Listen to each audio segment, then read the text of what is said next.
Olhar Clínico, com o Dr. Álvaro Furtado. Doutor Álvaro sempre conversando com a gente aqui no Band News Station. Claro que o assunto continua sendo o coronavírus. Doutor, a gente está nessa semana comemorando aqui nos Estados Unidos o início da vacinação. Ontem os primeiros americanos receberam as doses. Há uma expectativa muito boa que a vacina do laboratório Moderna seja aprovada também nessa semana, ou seja, teremos duas opções por aqui. No Brasil, aparentemente, ainda estamos distantes de uma data para o início da vacinação, apesar do anúncio do governo de São Paulo sobre aquela vacina que está sendo desenvolvida pelo Butantan. Doutor Álvaro, o Brasil perdeu um pouco do tempo nessa corrida para encontrar a vacina o mais rápido possível? Bom dia, doutor Álvaro.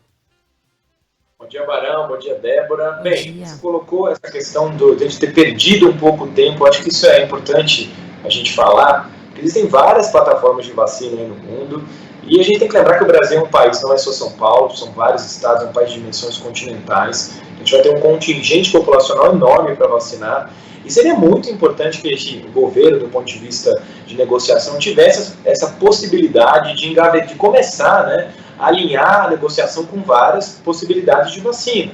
Porque a gente vai ver a vacina da Moderna, da Pfizer, com eficácia acima de 90%, e a gente entende que num cenário para quase todos os países do mundo, vão ter várias vacinas disponíveis em cada país. E a gente sabe que existe um limite de fabricação dessas indústrias aí da indústria farmacêutica com relação à quantidade de vacina. Então não nos preocupa a questão do Brasil como um todo, da necessidade de uma quantidade enorme de vacinas, a gente não ter uma negociação muito ainda em fases mais avançadas com relação aos fornecedores, né, de vacina. Então, ficar refém de uma ou duas vacinas é bastante complicado, até porque existe uma capacidade de produção da indústria e distribuição para vários países que já estavam negociando anteriormente. Então, assim, acho que a grande questão é a gente passar a negociar, sim, com outras possibilidades de vacina, para que a gente não fique muito atrás com relação ao tempo, né? Porque, assim, esses primeiros 6 meses do ano, a produção de muitas vacinas já está comprometida com outros países já. Então, isso realmente deixa a gente um pouquinho preocupado, porque não é só São Paulo, é o Brasil inteiro que a gente precisa vacinar, e não dá para a gente demorar muitos meses, já que essa epidemia está se mostrando com números muito significativos nas últimas semanas. Janeiro é um mês complicado ainda, fevereiro, então quanto mais breve a gente tiver a vacina, vai ser melhor. Falando em preocupação, doutor, devemos ficar preocupados? Ontem a gente teve um anúncio, enquanto a gente comemora, de um lado, o surgimento, finalmente, das vacinas, né? E a gente começa a aplicar as vacinas em pacientes, em os grupos prioritários, né? Por outro lado, chega a notícia do Reino Unido ter identificado uma nova variação do coronavírus, e inclusive autoridades que estão relacionando, né, acreditam que essa variação do coronavírus pode estar relacionada à alta nos casos de Covid-19 na Inglaterra. O que a gente já sabe dessa variação e devemos nos preocupar, doutor? É possível que essa vacina que está sendo desenvolvida agora, que está surgindo agora, não seja eficaz para outras variações do vírus, ou é cedo demais para falar nisso? Olha, Débora, essa é uma grande pergunta, entender essa questão da variação. Os coronavírus, eles têm esse potencial de mutação já descrito na literatura, mas a questão é, quando eu tenho uma variação, eu tenho que entender onde é essa variação. Porque tem as proteínas mais envolvidas na resposta imunológica. Vamos lembrar, o coronavírus é uma coroa que tem umas espículas, e a resposta imunológica é para uma proteína chamada proteína S. Se eu não tiver uma variação enorme nessa proteína, eu não tenho tantos problemas com relação à resposta imunológica. Agora, o que a gente está observando nos estudos é algumas variações pequenas, que provavelmente não vão comprometer essa resposta imunológica ainda, mas é importante a gente avaliar esses casos, realmente estudar se essa variação gera maior transmissibilidade ou gera maior gravidade. Isso ainda é um cenário bastante especulativo, dizer que uma variação pode ser ter maior potencial de transmissão, maior letalidade, a gente tem que estudar isso melhor, mas isso serve de alerta para a gente fazer uma vigilância dessas mutações, das variações genéticas. A partir do momento que tem uma variação muito significativa, uma mutação que compromete uma estrutura crucial na resposta imunológica, isso sim pode comprometer a questão de vacina. Então, qual que é o cenário para os próximos meses, os próximos anos?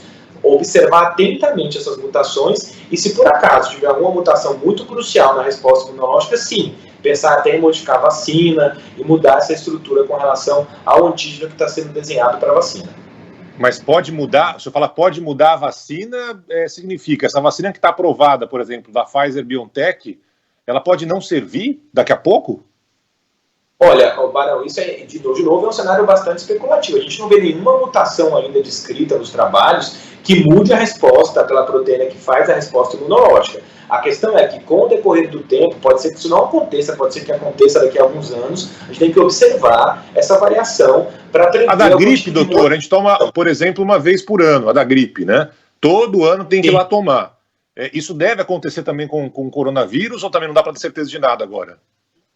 Certeza, Barão. O que a gente faz com a influenza? Influenza também tem uma capacidade de mutação e o que se faz no mundo é uma vigilância das variações genéticas de influenza para que todo ano eu construa uma vacina baseada nessas variações genéticas. Então, a vacina para influenza todo ano é diferente, porque eu pego os subtipos que estão circulando, eu considero essa variação genética. Então, talvez a gente possa ter, claro, isso também no cenário especulativo, para o coronavírus, essa possibilidade de todo ano estar estudando essas variações para ver se realmente é necessário mudar a vacina. Por enquanto, a gente não tem nada que justifique a gente pensar que essa vacina não vai dar certo. Pelo contrário, os resultados dos estudos foram espetaculares com relação à eficácia. A gente tem que confiar, sim, na eficácia dessas vacinas. Sem dúvidas, né, doutor? Vai lá, Débora, vai lá. Não, Barão, queria pedir para o doutor Álvaro falar mais uma vez sobre o processo de segurança da vacina, porque a gente ainda recebe mensagens e vê pessoas com certo pé atrás em relação às vacinas. E é o que o Barão falava, inclusive, no início aqui do Band News Station, né? Se uma vacina foi aprovada por diversas agências e órgãos reguladores, significa que ela não tem nenhum risco a oferecer, né? A gente sabe que existe uma pequena possibilidade de efeitos colaterais, mas nenhum risco de vida, né? Aquela pessoa que vai tomar a vacina. Doutor, queria que o senhor falasse mais uma vez sobre todo esse processo para autorização, mesmo que seja desenvolvida e produzida de forma emergencial, de forma muito rápida, né? A gente tem aí meses para o desenvolvimento da vacina, mas surgiu de uma forma muito rápida, né? E a situação exige isso. Queria que o senhor falasse sobre essa segurança do processo e tranquilizasse aquelas pessoas também que ainda têm uma certa dúvida em relação a determinado laboratório, determinado fabricante. Olha, é uma informação bastante importante falar sobre isso, quando a gente vê uma pesquisa recente falando que quase 20% das pessoas não querem tomar a vacina porque acreditam que a vacina pode trazer algum evento adverso grave ou por algumas notícias fantasiosas que apareceram aí nas últimas semanas, nos últimos meses. O processo de fabricação e liberação de vacina é extremamente rigoroso, chega a ser mais rigoroso até do que a liberação de um medicamento.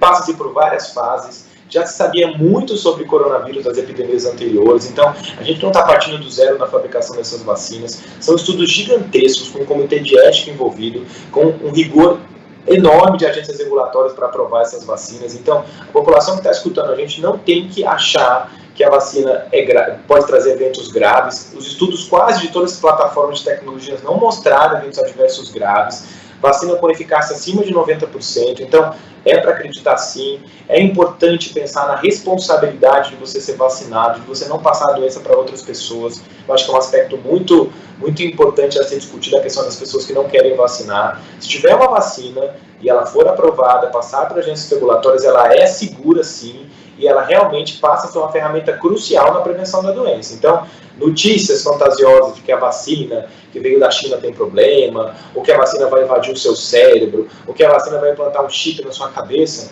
não levem isso a sério. Isso é totalmente fantasioso, totalmente... não sei nem como falar, como classificar esses boatos, porque isso é uma irresponsabilidade você passar essas informações para frente e desacreditar algo que pode ser uma das ferramentas mais importantes para a gente acabar com a epidemia da Covid-19. Que venha a vacina, quanto mais melhor. Doutor Álvaro, muito obrigado pela participação. Semana que vem a gente volta a conversar. Grande abraço, até a próxima.